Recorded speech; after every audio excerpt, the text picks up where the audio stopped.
On b'a fɔ ko paradigme bɛ ka yɛlɛma ka bɔ monde unipolaire kɔnɔ ka don monde multipolaire kɔnɔ. Bon monde unipolaire taabolo o y'a ye n'a fɔra min ma unipolaire o de ye OTAN ni a nɔfɛ jamanaw ye. Olu bɛ jɛ ka fara ɲɔgɔn de kan ka jɛ mɔgɔw la. Donc o de kama mɔgɔ caman crise in kɔnɔna la mɔgɔ caman m'a faamuya. Monde multipolaire kɔrɔ sisan bɛɛ k'i to i sigiyɔrɔ la k'i labɛn ka se k'i yɛrɛ lakana.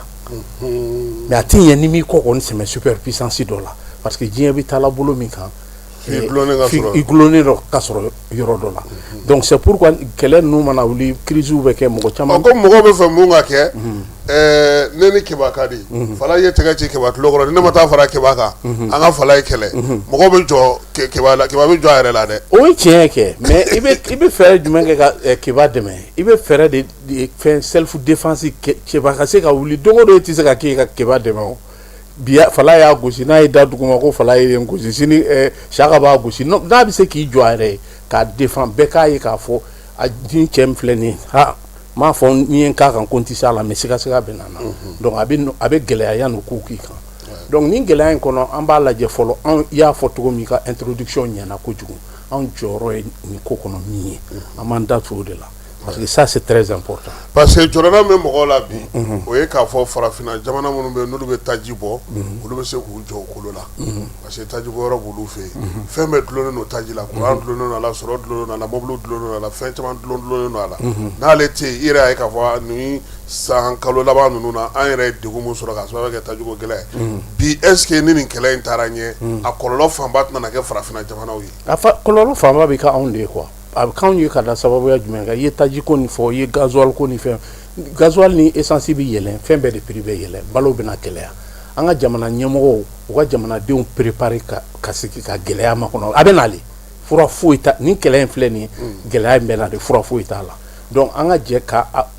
jamanadenw informer k'u sensibiliser u k'a dɔn k'a fɔ k'a daminɛ i b'i miiri balo fɛn fɛn la comment dirais dumuni o taji o i bɛ musaka fɛn fɛn bɛ sɔrɔ sisan déjà a daminɛna tubabu jamanaw la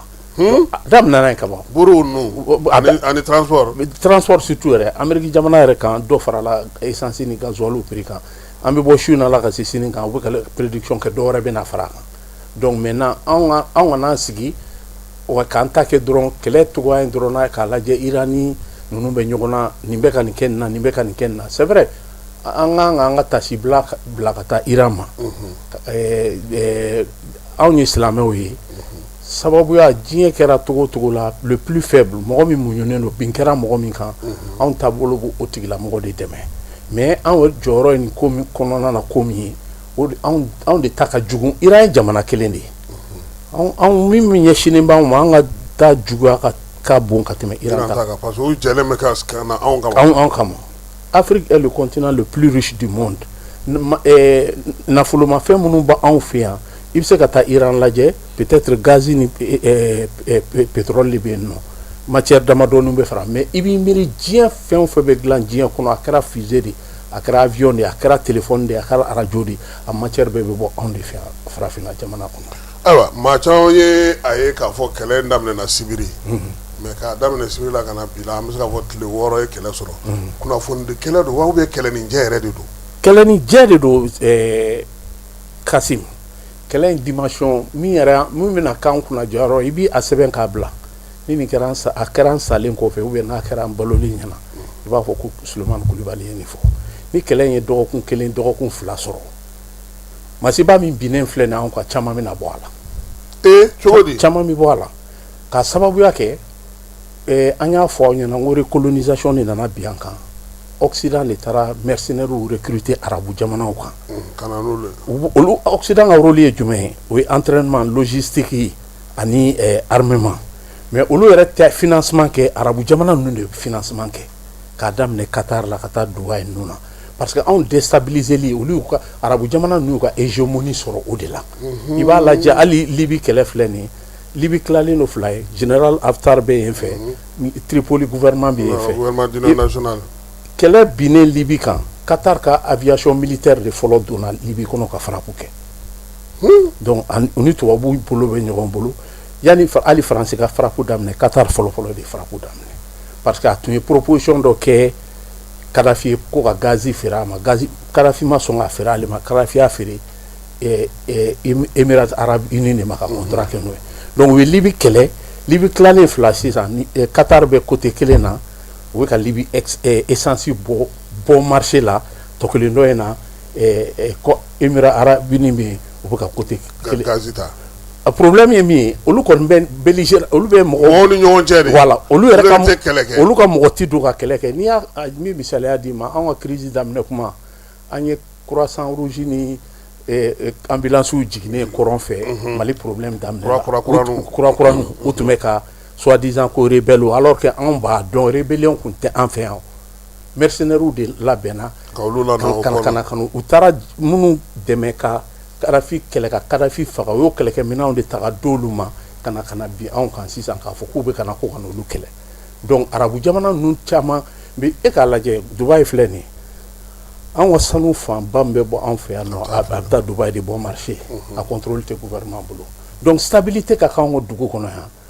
o t'olu arranger donc ce qui fait que n k'i ma n'i y'a mɛn wari b'i bolo ka terroristes financer ka mercenaires financer non seulement wari b'i yɛrɛ bolo i yɛrɛ lakanalen don donc olu tun bɛ parapluie min jukɔrɔ olu tun kɛlen don k'u reposer o de kan n'o ye américains ka base militaires sigilen u ka dugu ninnu na pensant que se tɛna k'u ma u tun bɛ Dubaï yɛrɛ wele ko le havre de la paix donc olu yɛrɛ ma sigi k'a fɔ ko basigi dan ye voilà u ma sigi n'a ye k'a fɔ ko donc kɔlɔlɔ bɛ se k'olu sɔrɔ k'a sababuya kɛ mais Iran nin bɛɛ kibaruya sɔrɔ cogo di k'a dɔn k'a fɔ ko américains ka nafa bɛ nin dugu ninnu bɛɛ lajɛlen na k'a fɔ ka yɔrɔ miiri ka tila ka u bon o yɛrɛ de kɛra kɛlɛ intelligence yɔrɔ ye n'i y'a ye Iran ma girin ka don kɛlɛ kɔnɔ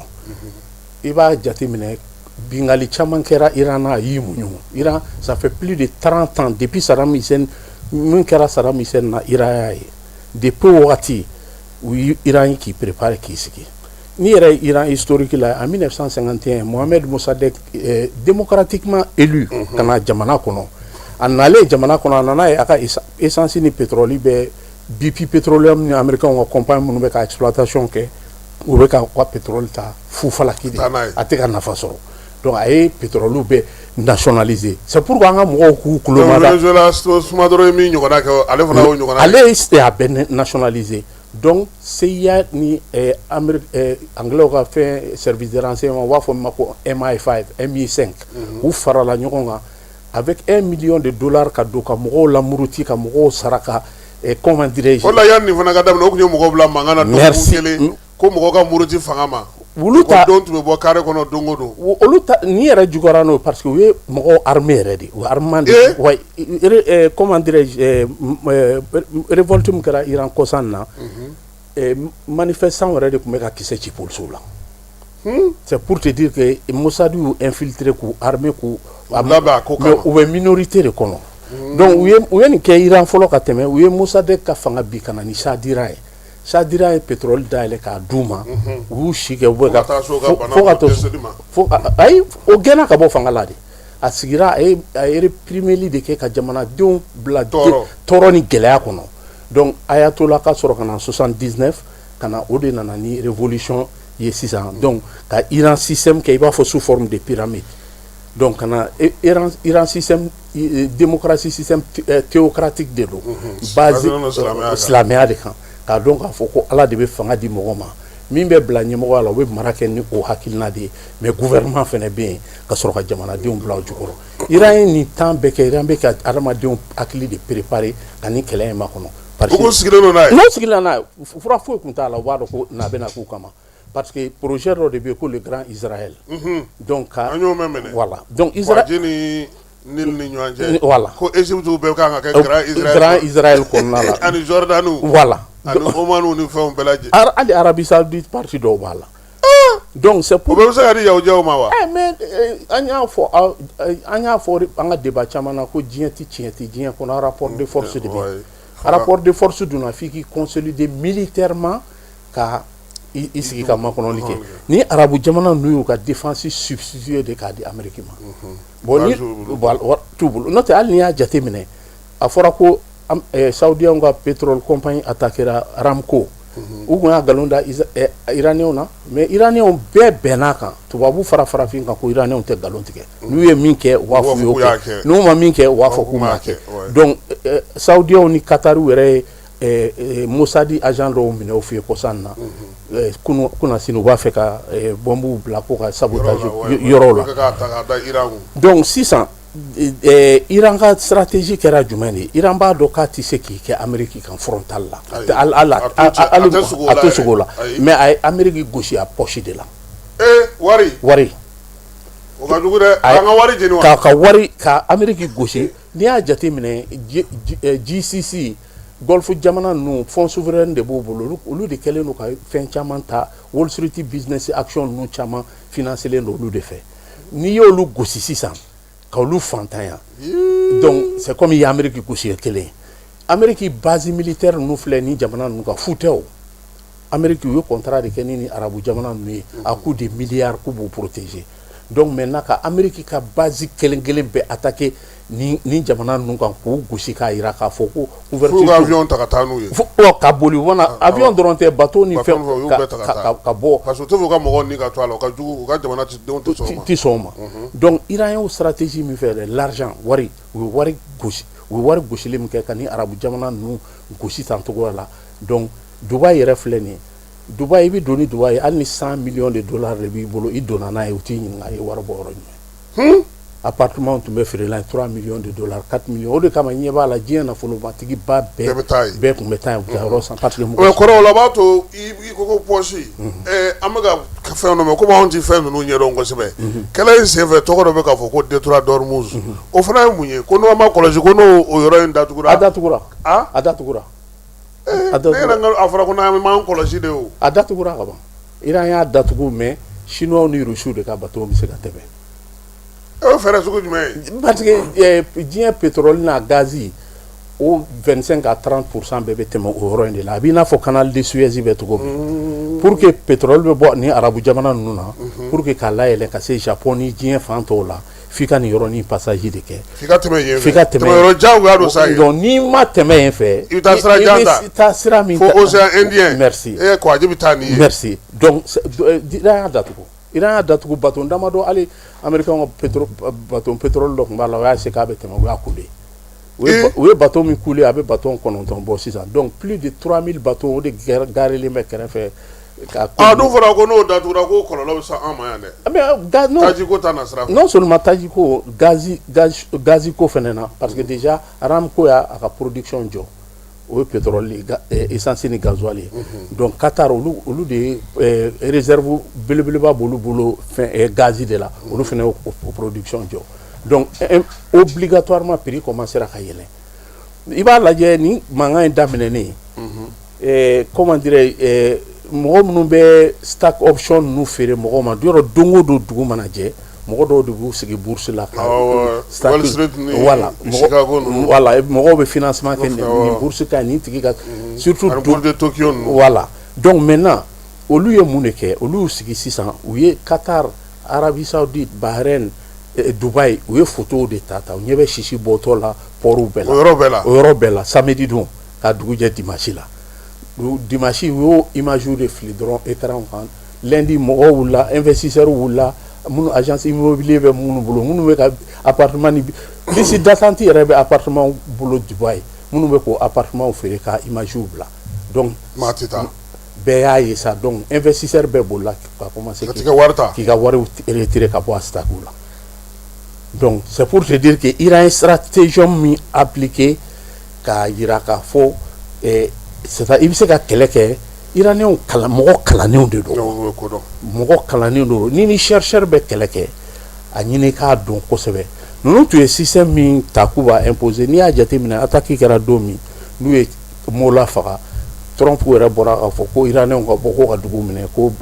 baara tɔ b'olu yɛrɛ de bolo k'u k'u ka dugu libéré o ye ko yɛlɛma parce que cɛkɔrɔba hinɛ ye mɔgɔw minɛ o tɛ o hinɛ ko tɛ o Iran structurelen de don ligne de bɛ yen nɔ succession bɛ ka taa u ma sɔn fo a ka se mɔgɔ hakɛ ma Iran ye stratégie min aspect militaire la ɲɔgɔn ma deli ka kɛ ka région an mɔgɔw bɛ ka don a kɔnɔ sisan an bɛ ka région militaire minnu créé dɛ Saro taara min dɔ da yɛlɛ bi. bon o région ninnu mana créé k'u armée k'u sigi u ka autonomisation de b'u bolo quoi déjà an b'a dɔn kɛlɛ bɛ bɔla yɔrɔ min ka bin an kan bɛɛ bɛ se k'i to i sigiyɔrɔ sisan K'i mago i ka baara kɛ. an ka côté min ka surun Côte d'Ivoire frontière la olu bɛ se ka wuli ka sɔrɔ u ma mɔgɔ ma kɔnɔ k'u ka ordre di minnu bɛ ka taa kɔrɔnfɛ yan fan in fɛ olu bɛ se ka ainsi de suite quoi an ka zone région militaire minnu bɛ bɔ Iran y'o de kɛ ka région Olu fana développé no technologie la fana. o ye kelen ye fɛn dɔ bɛ Iran ka avantage la a man ca diɲɛ jamana kulu dɔ de kɛlen don ka Iran N ye kulu in ɲɛ minɛ. kulu kelen yɛrɛ tɛ dɛ Iran voilà c'est a kɛlen don Iran N'i ye gosili kɛ i bɛ taa bin yen de. voilà i donni i ka u ka histoire la mɔgɔ ma deli ka k'u ka dugu minɛ fɔlɔ dans l'histoire u ka Trump dun ko ko cɛ dɔ bɛna duguma sira fɛ. u kana a y'o de fɔ u y'o de fɔ u tɛna ne bɛ min dɔn Amérique cɛ dɔn tɛ dɔn u ti don k'a sababuya kɛ c'est le terrain qui dicte Iran a 1,200,000 militaires personnels depuis kɛlɛ in daminɛna Iran sɔrɔdasi kelen in ɲɛ la u bɛɛ bɛ kulu jukɔrɔ u y'o kulu senku hali fɔ an filɛ don min na bi bon min yɛrɛ y'a kɛ Iran fɛrɛla Amérique ni fɛn Israël ni arabu dugu ninnu ma missile u b'a fɔ missile ma ko missile patriote o missile kelen ça fait 4 millions de dollars ni attaque kɛra jamana ninnu na o de bɛ bɔ n'i ye missile fili ka na o de bɛ wuli ka i ka missile intercepter qu'est-ce que l'Iran a fait Iran ye drone dɔw de dilan o drone dilansara bɛɛ lajɛlen fara ɲɔgɔn kan a bɛ bɛn $20,000 de ma u yɛrɛ de y'o dilan u yɛrɛ de y'o inventé n'i y'a hali Russie ni kɛra n ka kɛlɛ la Iran y'a caman bila ka taa di Russie ma même Amérique yɛrɛ a drone dɔw ta ka taa a labɛn ka dɔ fara upgrade Amérique bɛ ka Iran attaquer n'o de ye sisan donc o drone ninnu kelen kelen a bɛ $20,000 Iran bɛ se k'o 60 bila ka taa n'o y'o 60 bila ka na yɔrɔ missile kelen tɛ se ka 60 kunbɛn ni missile 4 5 wulila sisan k'a bɛ 60 ni kunbɛn missile 4 o kelen kelen sisan an ka kɛ 4 millions fois 4 o ye joli ye donc les 12 attaques min kɛra juin tɛmɛnen o tile 12 kɛlɛ kɔnɔ Israël ni Amérique ye à peu près 1 milliard et quelques de dollars de dépensés missiles anti-ballistiques là pour que ka se ka Iran kunbɛn mais Iran ye stratégie min k'u la u ka système saturé de u bɛ nin missile low grade bila u ka missile ni u ka drone mun b'u bolo mun bɛ plus de 10 ans n'u kɔrɔlen don u y'olu de fɔlɔ bila ka taa donc u y'olu de fɔlɔ bila ka taa ka sɔrɔ missile supersonique fana b'u bolo kɛlɛ yɛrɛ daminɛna kunu de kɔrɔ Iranien bolo kunu ka ministre bɔra ka sisan de kɔnɔ olu ka kɛlɛ daminɛ u tun bɛ ka missile low grade ni a tɔgɔ ye donc a yɛrɛ de bɛna daminɛ donc mais Kulibali an b'a fɔ an filɛbagaw n'a lamɛnbagaw ɲɛna k'u sɔgɔlen don jaani na min ye baabu ye a bɛ tali kɛ Iran ale ni États-Unis ka kɛlɛ kan bɛɛ lajɛlen b'a dɔn k'a fɔ ko États-Unis jamanaba don parce que hali ni jateminɛ kɛ i yɛrɛ ka kuma a tɛ si u la k'a fɔ k'u bɛ t'u ɲɛsin États-Unis ma directement mais u bɛ ka jufa de gosi anw minnu jigi bɛ Chine ni Russie ninnu kan anw farafin jamanaw anw jɔyɔrɔ ye jumɛn ye nin kɛlɛ in kɔnɔna na. merci beaucoup i ka nin ɲininkali in diyara n ye kosɛbɛ yan'an k'an jigi kɛ mɔgɔ ye fɔlɔ an k'an jigi k'an yɛrɛ de bon n'i ye kɛlɛ in kɔnɔna lajɛ e bɛ se ka frappe chirurgicale min bɛ ka kɛ Iran fɛ sisan ka u ka cible targeter ka selecter Iran mɛn bɛɛ la Iran tɛ ka civil attaquer militaire dɔrɔn u ka civil fɛn fɛn militaire b'a la hali Israël u bɛ kɔgɔji de yɛlɛma ka kɛ ji min ta ye ka di jamanadenw ma o y'o site ninnu essentiel guerre mana kɛ i bɛ se ka yɔrɔ minnu déstabiliser n'a bɛ kɛ gɛlɛya don jamana kɔnɔ ka sɔrɔ i ma se jamanadenw ma donc u y'olu cible de kɛ donc i bɛna ye k'a dɔn k'a fɔ Iraniens tɛ Américains ka satellite système kan bilen a bɛ fɔ min ma ko GPS ou bien Starlink Iraniens bɛ o ma nin bɛɛ la u tun ye nin bɛɛ dilan u yɛrɛ k'a sɔrɔ u ma fɛn fɔ mɔgɔ ye sinon ni kɛlɛ in labɛnna de o parce que surtout kɛlɛ fɔlɔ in na fɛɛrɛ kɛra u ma parce que u nana sɔmi k'a dɔn k'a fɔ k'u tun bɛ Amérique GPS système kɔnɔ u y'u ka mɔgɔ caman sɔrɔ o la k'u ka position localiser k'u faga donc u y'u ka leçon apparent kɔnɔ ka bɔ GPS kɔnɔ ka taa chinois ka satellite système kɔnɔ sisan o contrôle tɛ Américains bolo donc chinois de sigilen don ani Russiw mɔgɔw b'a fɔ a bɛ mɔgɔw kɔnɔ ko Russiw ni chinois bɛna troupe de bila ka na an bɛ min dɔn o ye dɛ o ye unipolar système de ye o ye mɔni unipolaire tubabuw y'u ka mara kɛ o de kan u bɛ jɛ i la de. n'a daminɛ dɔrɔn an dɛmɛbaa jɛkulu bɛ n'an nɔfɛ bɛɛ bɛ fara ɲɔgɔn kan. mais mɔgɔw fana b'o de ye o. mais bɛɛ bɛ ka Irisi jalaki bi ko Venezuela ta kɛra Syrie ta kɛra Afghanistan kɛra ale teriw de kɔni bɛ ka fa don o don u bɛ ka minɛ ka bɔ fanga la États-Unis fɛ a tɛ ka wuli yɛrɛ ka kala don i ɲinɛ ka bɛn n'a ye ka dɛmɛ ta ka ɲɛsin a ka jamanaw ma a dɛmɛbaga jamanaw ma. I bɛ exemple fila lajɛ Syrie fɔlɔ de kɛra u tagamara ka don ka président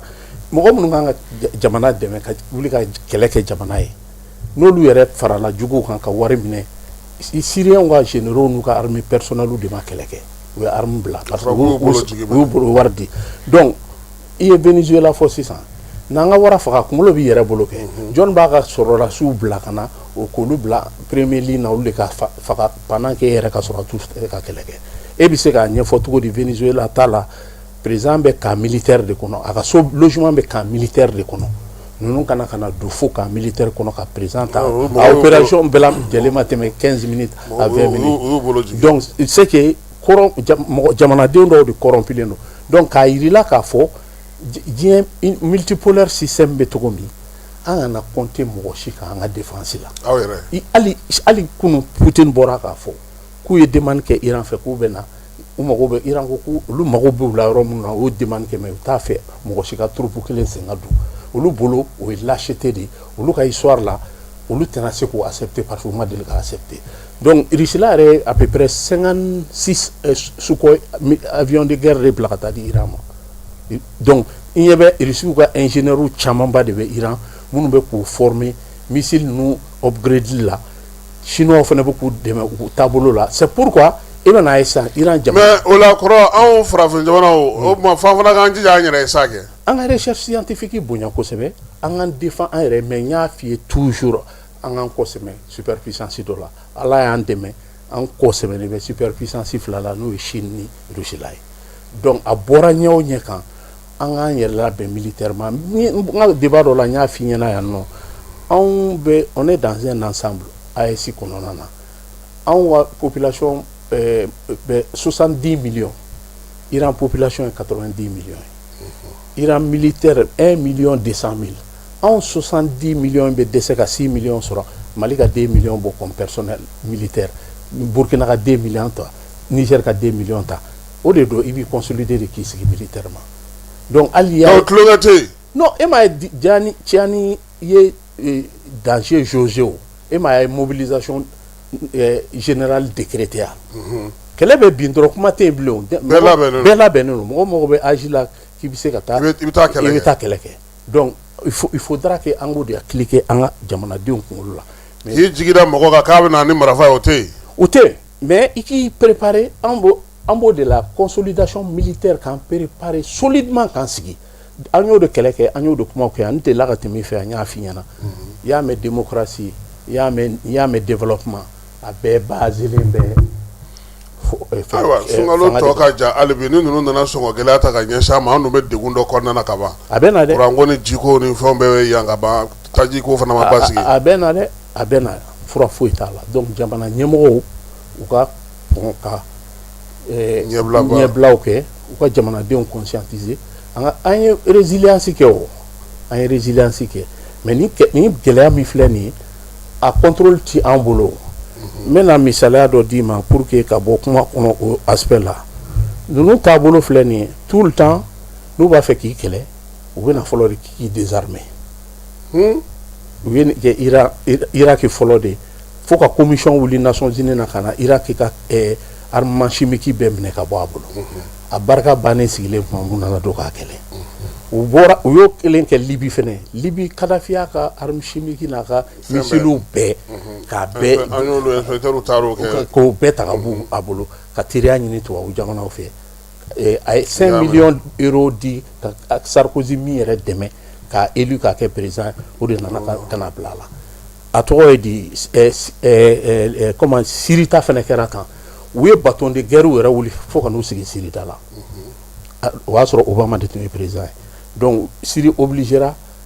u ni Russie ka négociation fɛ Syrie y'a ka armement chimique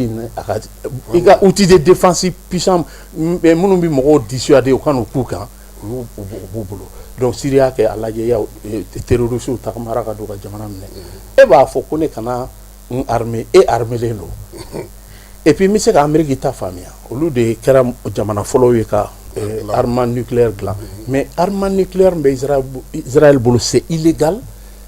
norme internationale agence nucléaire ka contrôle tile kelen ma deli ka bɔ Israël kan Israël ma deli k'a ka armement yira mɔgɔ si la e de bɛna fɔ ne ma ko ne tɛ se ka armement sɔrɔ jɔn ye légal autorité d'e ma jɔn ye moral autorité d'e ma k'e bɛ se ka ne empêcher mesure de dissuasion la n'i y'a ye mɔgɔ t'i kɛ Corée du Nord kan o yɔrɔ de don n'o tɛ sisan kun b'a sɔrɔ u ye Corée du Nord bɔ baara la donc u b'i di i fɛn de o de kama n b'a f'i ɲɛna hali anw yɛrɛ ka côté ninnu na u bɛ na u y'o doctrine de bila CEDEAO nana fɛn dɔ imposer an kan plus i tɛ se ka tɛmɛ plus de 2% kan i ka budget la min bɛ don armée donc e barika bannen sigilen bɛ le jour k'u bɛ na i nɔfɛ dɔrɔn u bɛ tagama ka don Faransi an yɛrɛ ka ɲɛmaa caman fɔ ko marifa mankan man ɲi bon Kassim ɲɛmaaw y'o fɔ Mali la yɛrɛ ko marifa mankan man ɲi an ma fɔ yan yɛrɛ ko une armée forte est une menace pour la démocratie donc c'est-à-dire u b'a na ni doctrine sugu ninnu ta ka don mais réalité filɛ en tant que tel ayiwa an bɛ carré nin fara tiɲɛ don i ti yan bi au conseil tɔgɔ la mais ni nin ko fasugu kɛra maliyɛn minnu bɛ kɔ kan u jɔrɔna bɛ na an na o ko bɛ cogo di est-ce que u fana u ka lakana ko bɛ cogo di ka kɛ n'i ka kibaruya sɔrɔlenw ye voilà n ye kibaruya minnu sɔrɔ Ala barika la an ka jamana mɔgɔw wulilen don k'u jɔ hali an ka ambassade yɛrɛ personnel minnu tun bɛ Dubaï u y'u la déplacer ka na Turquie donc labɛnw bɛ ka sabati ka sigi bolo kelen kan u bɛ se ka anw kelen-kelen minnu bɛ diɲɛ fɛ nin yɔrɔ ninnu na yen don non nin yɔrɔ in kɔni filɛ nin ye ni an bɛ don min na i ko bi il faut que mɔgɔw ka bɔ de bon Dubaï yɛrɛ sisan kɔni Amérique de avion tɛ jigin Dubaï sisan e munna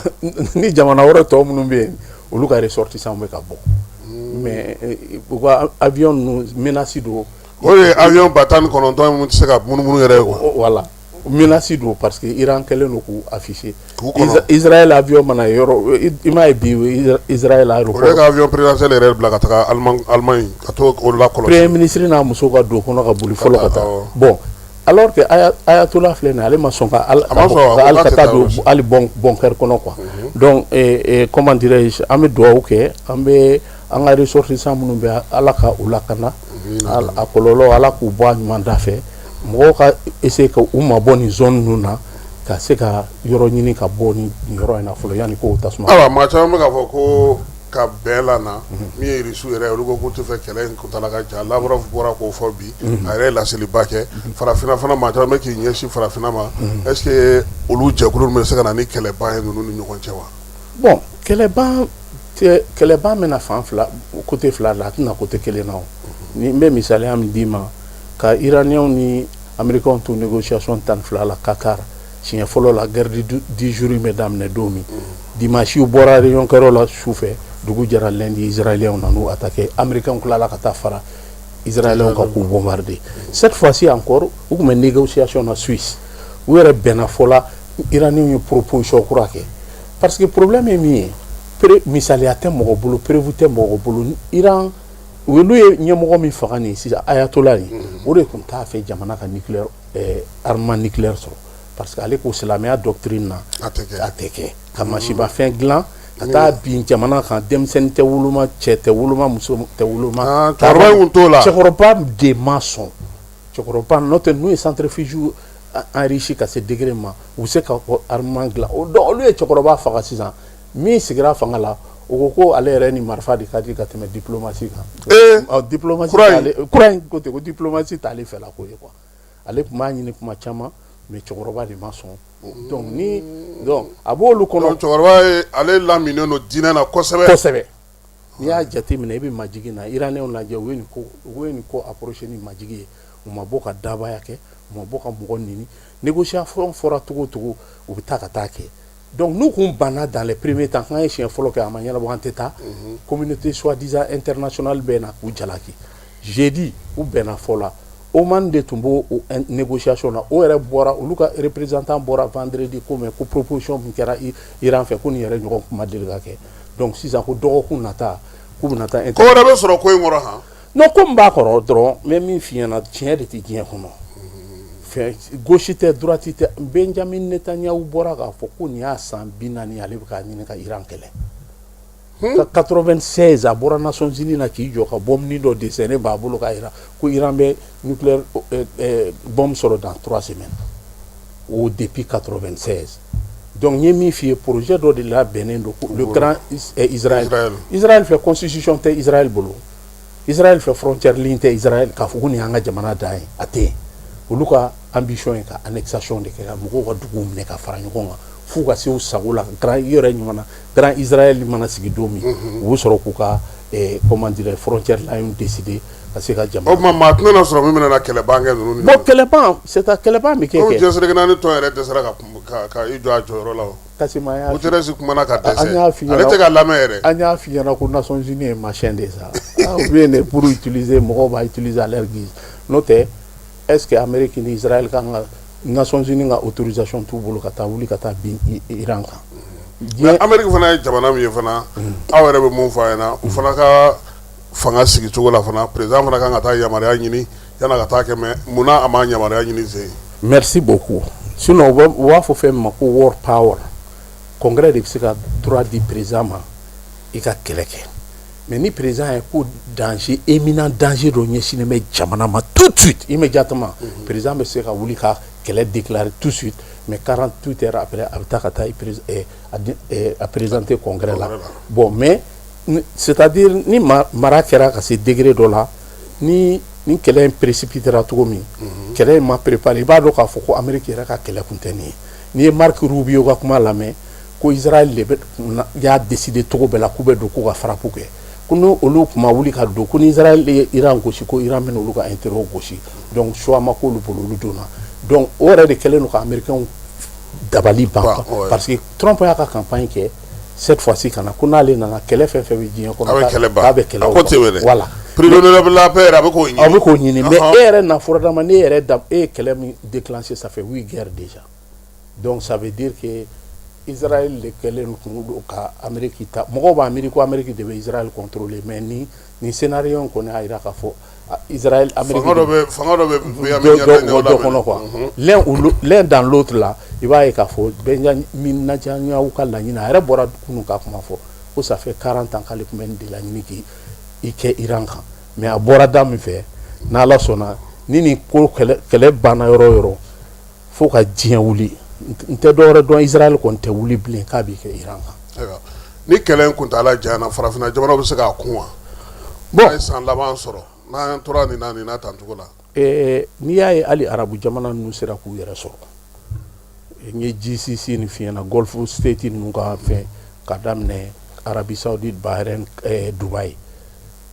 Émirats Arabes Unis fonds souverain de b'u bolo jamana ka wari de b'olu bolo donc u bɛ baara kɛ n'o jamana de bɛ se ka investissement kɛ donc anw kun donna doctrine min kɔnɔ tubabuw bolo k'an ka société d'état bɛɛ privatiser ka programme d'ajustement structurel nin fɛ Banque mondiale ka baara ani FMI dɔwɛrɛ kun tɛ o k'an barika ban de don mais sisan an nan'a ye k'a fɔ paradigme yɛlɛmani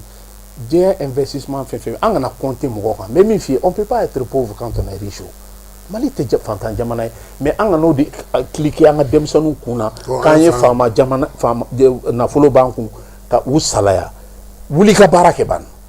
baara dɔrɔn de bɛ se ka hadamaden ka yɛrɛma hɔrɔnya d'a ma mais min f'i ye Kasimu ni e yɛrɛ ka ko ka bon ne bolo kojugu ko min na kosɛbɛ o ye sɛnɛ ye Kasimu an k'an sinsin sɛnɛ jamana o jamana bɛ se k'i yɛrɛ balo n'i balo i bɛ se ka kɛnɛya sɔrɔ n'i balo i bɛ se ka kalan sɔrɔ n'i balo i bɛ se ka industrie créer an k'an ka jamana politiki yɛlɛma k'a base agropastoral kan ban. I yɛrɛ ka kuma n'i y'a min bɛ taa ta kɔ kan ni kɔ kana yɛrɛ a tɛ se ka i tɛ se ka taa ye. I tɛ se ka taa ye. I na baara kɛ. I na baara kɛ donc an ka sɛnɛ de don. Ko ka exonération di ni exonération yɛrɛ tɛ se ka taa ta i na baara kɔni k'o la i na sɛnɛ k'o la. An bɛ exonération min di n m'a fɔ ko ka kɛlɛ sa mais an k'o wari. Ka sɛnɛ kɛ e k'a lajɛ an ka investissement sɛnɛ la c'est trop timide. Dugukolo min b'an bolo a ka bon hadamaden hakili ma fo an k'o de ta k'o don. Ji min yɛrɛ bɛ wulowulo anw fɛ yan ba 3 de b'an bolo. Bon Kasimu quoi min bɛ ne dabali ban k'a sɔrɔ an ma indépendance sɔrɔ an bɛ tubabuw ka mara kɔnɔ n ko office du Niger de tun bɛ Afrique de l'Ouest bɛɛ balo. Fo tila k'a tɔ jeni. Voilà bon o b'anw bolo bi 1 million et quelques hectares 10% exploité len t'o la ni dɔwɛrɛ tɛ a jamana ɲɛmɔgɔ mɛ sari la quoi a y'a d'anw maliyɛn de l'extérieur ma anw bɛna ka na baara kɛ sira b'aw bolo mais c'est-à-dire an bɛ dugawu kɛ politique min taara sisan ka ɲɛsin maliyɛn de l'extérieur ma an bɛ jamana ɲɛmɔgɔw fo la mais kasi a ka d'an ye i ka fila fɔ Kameni kan parce que denmisɛnninlamɔgɔ caman t'a dɔn min fatura Ayatola n bɛ min f'i ɲɛna Ayatola ni quoi discipline dan de y'a ta ye ale de ye Ayatola Khomeini min nana 79 ale de y'o remplacer mais Ayatola Ali Khomeini min filɛ nin ye olu de kira descendant direct ye Imam Hussein denw de filɛ nin ye tantôt donc c'est-à-dire kira ka ligne directe de don i b'a jate minɛ adamaden ni Ala ye majigin d'i ma ka sabali d'i ma ka diinɛ n'o tɛ limaniya b'a dusukun na n'ale ka cɛsiri n'a ka jɔyɔrɔ kun tɛ sisan b'a sɔrɔ Iran y'a ka arme nucléaire sɔrɔ a bolo la ka ban pewu k'i sigi lafiya kɔnɔna na donc u ye ninnu b'a kɔnɔ ko n y'a f'i ɲɛna ko Iran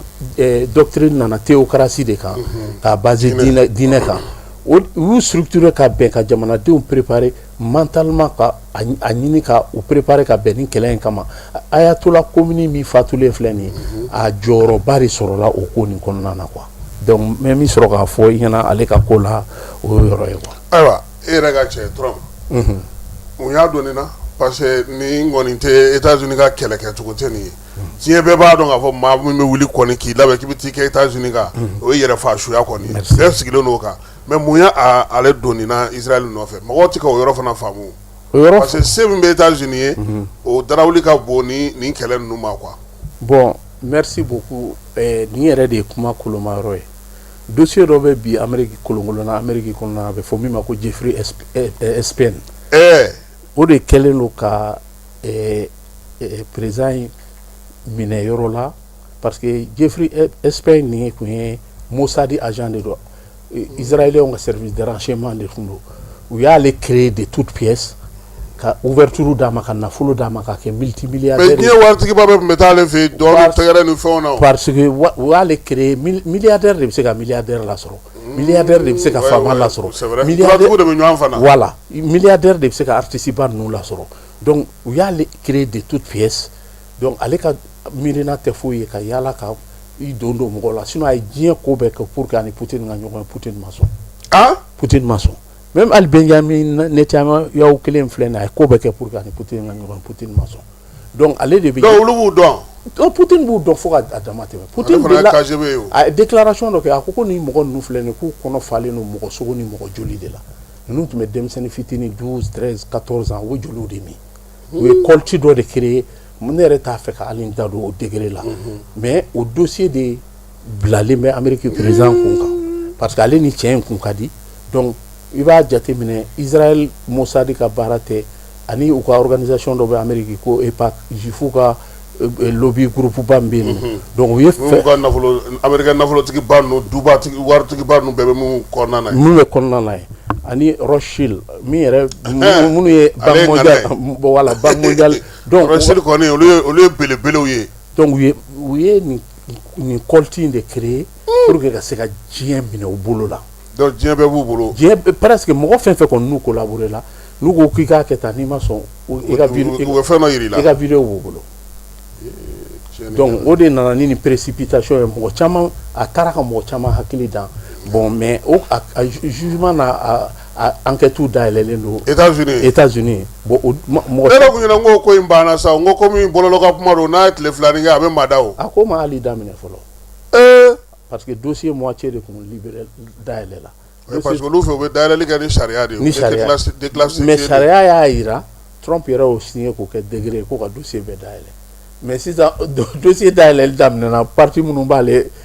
concerné u y'olu a essayé k'olu rédacter ka bɔ a la donc u bɛ ɲɔgɔn sama la o la quoi n'i ye nin kɛlɛ olu bɛ magobatigiw bolo n'i ye nin kɛlɛ in lajɛ Amérique doncogo tɛ Amérique tɛ don kɛlɛ kɔnɔ tan cogo la Amérique tɛ girin ka don kɛlɛ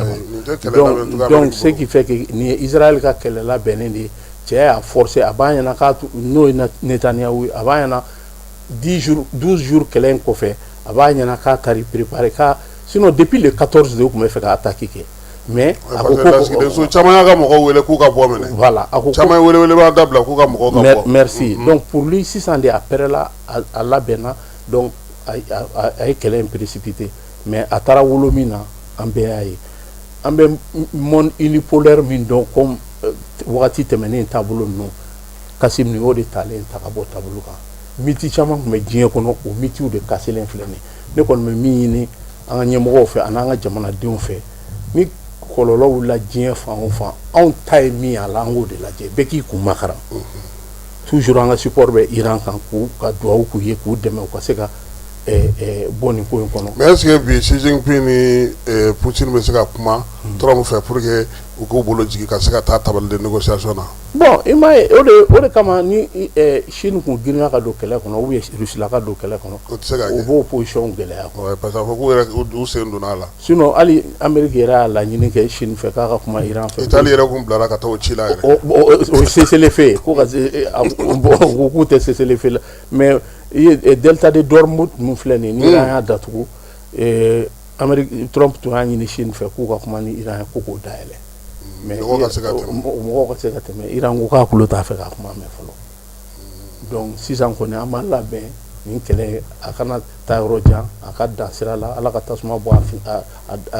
jisuma bɔ a tasuma kan mais n ye min f'i ye k'a bila i bɛna lajɛ an ka wuli k'an jɔ o ye tiɲɛ ye mais lafiya caman bɛna don anw ka kɛlɛ in kɔnɔ sisan o yɛrɛ bɛ mago don u yɛrɛ dilanni na fɔlɔ voilà terroriste ninnu mercenaires ninnu ka financement min ni parce que tubabu jamana ninnu filɛ olu tɛ se ka wari bɔ pour que olu ka wari bɔ f'a ka passer u ka assemblée olu ta ka gɛlɛn dɛ f'a ka passer assemblée fɛ c'est pourquoi u bɛ passer ni arabu dugu ninnu ye parce que fonds souverain b'u bolo ni butin sɔrɔla kuma n'u ye jamanaw déstabiliser o tɛ olu tɔɔrɔ élection ko kuma na o non voilà bon donc o tugu-tugu-tugu u bɛna anw tɔɔrɔ élection o t'olu tugu-tugu ko élection ko démocratie munna u bɛna hali bi Afganistan y'a ka loi bɔ bi a ko cɛ kɔni k'i bɛ se ka muso dasi ko nka k'i kana kolo kari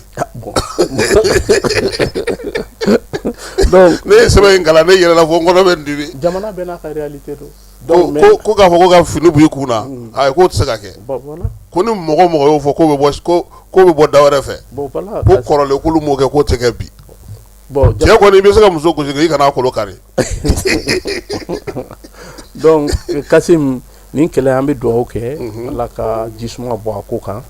mais a ko kɔni changement min donna diɲɛ kɔnɔ sisan parce que n'i ye kɛlɛ caman bɛ diɲɛ kɔnɔ n'i ye Israël sen bɔ a la a tɔ b'a dɛn Israël ka fana ka se yɔrɔ ye o mais se bɛ Ala de o mais komi aw yɛrɛ ka kuma lobby juif fanga ka bon diɲɛ kɔnɔ mais i fanga bonyana cogo o cogo c'est-à-dire comme yɛlɛma bɛ ka na et puis Occident tun b'a fɔ ko les super power mais Ala de bɛ k'a jira k'ale de super power de faamaw ka faama donc ale de bɛ k'a ka masaya jira i b'a jateminɛ politique diplomatique tɛ Israël bolo diplomatie tɛ Israël bolo Israël bɛ fɛn fɛn dɔn kɛlɛ de don ni mɔgɔ tɛ se ka kuma diplomatie la k'aw bɛ bɛn fɔ la olu ta dɛ olu ka laɲini fɔ voilà an yɛrɛ b'i fo merci ni nana nin kɛnɛ kan ka na taa sunkalo kɔnɔna na merci beaucoup an b'i bila ka taa yaasa i ka se ka taa i ka suntigɛ kɛ ka suguri labɛn ka min ye tawafu dɔw kɛ ka dugawu kɛ yaasa sini juma an bɛ se k'o kunbɛn cogo min na k'i fo i Kulubali ni kumakuncɛ kuma min b'i fɛ a yɛrɛ k'an dɛmɛ ni tawafu ni dugawu ye n ka dugawu b'a ye a fana ka an dɛmɛ ni dugawu ye n'Ala sɔnna a ma n kɔni n tɛ sɛgɛn n tɛ ɲinɛ nin ko in kɔnɔ an jɔyɔrɔ y'a la min ye sisan an ka labɛn gɛlɛya de bɛ n'ale